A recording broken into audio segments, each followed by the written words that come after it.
নির্বাচন কমিশনের সামনে টানা ৫০ ঘন্টার বেশি সময় বসে আছেন, মুখে খাবার তোলেননি, অসুস্থ শরীরে চলছে স্যালাইন। তবুও নাছোড়বান্দা আমজনতার দলের সদস্য সচিব তারেক রহমান। গত মঙ্গলবার নির্বাচন কমিশন এনসিপি সহ ৩টি নতুন রাজনৈতিক দলকে নিবন্ধন দেওয়ার সিদ্ধান্ত নেয়। এর মধ্যে নেই আমজনতার দল। দলটির নিবন্ধনের দাবিতে আমরণ অনশনে বসেছেন তারেক। তার অভিযোগ, গণপ্রতিনিধিত্ব আদেশ অনুযায়ী সব শর্ত পূরণ করার পরেও উদ্দেশ্য প্রণোদিত হয়ে তার দলকে নিবন্ধন দেয়নি ইসি। ইলেকশন কমিশনের সিসি ক্যামেরার সামনে বসছি, ওরা দেখতেছে ভিতরে। আমি জেনে বুঝে এই ক্যামেরার সামনে বসছি যে ওরা দেখুক, কিন্তু ওদের আসলে ফিলিংস নাই। আমরা যে লড়াই সংগ্রাম করি দেশের জন্য, গণতন্ত্রের জন্য, এরা আসলে ওরা না। এরা 18 সালে ভোট চুরি করা গোষ্ঠী, 24 সালে ভোট চুরি করছে, মেয়র নির্বাচনে ভোট চুরি করছে, স্থানীয় সরকার নির্বাচনে এদের কারণে 200 জনের উপর মারা গেছে। এরা আমি মারা গেলেও এদের যায় আসে না। এর মধ্যে আরও ষড়যন্ত্র দেখছেন তারেক রহমান।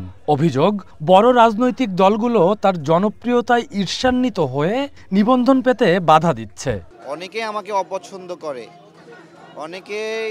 অনেকেরই সমালোচনা করেছি টক শোতে, আমার কাছে পরাজিত হয়েছে।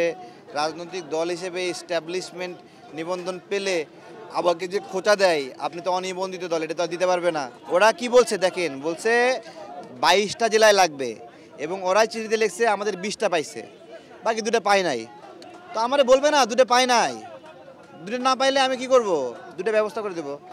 আমার আসলে 43টে জেলায় কমিটি আছে, ওরা যাই নাই, সেগুলো শয়তান। তো এদিকে আমজনতার পার্টির এই নেতার আমরণ অনশনের সাথে সংহতি প্রকাশ করেছে বিএনপি, গণ অধিকার পরিষদ সহ কয়েকটি রাজনৈতিক দল। বৃহস্পতিবার বিকেলে বিএনপির সিনিয়র যুগ্ম মহাসচিব রুহুল কবির রিজভী বলেন, আমজনতার দলের নিবন্ধন প্রাপ্য। সে তো কোনো গোপন রাজনৈতিক দল করতে চায় না, সে আইনসম্মত রাজনৈতিক দল করতে চায়। যদি তার উদ্দেশ্য খারাপ থাকতো তাহলে গোপন রাজনৈতিক দল করে রাষ্ট্রবিরোধী অনেক কার্যকলাপ করত, কিন্তু রাষ্ট্রবিরোধী কার্যকলাপ তো করেইনি, বরং রাষ্ট্রের স্বার্থে, দেশের স্বার্থে, স্বাধীনতার স্বার্থে, গণতন্ত্রের স্বার্থে এই নেতা সে কথা বলেছে। আমজনতার দলের পাশাপাশি মৌলিক বাংলা সহ বেশ কয়েকটি দল নির্বাচন কমিশনের সামনে অবস্থান করছে। তারেকের অনশনকে সংহতি জানিয়ে আন্দোলনও করছে দলগুলো। আর নিবন্ধন না পাওয়া পর্যন্ত ইসির সামনে অনশনে অনড় থাকার কথা জানান তারেক। Rakibul Rahat, One News, Dhaka.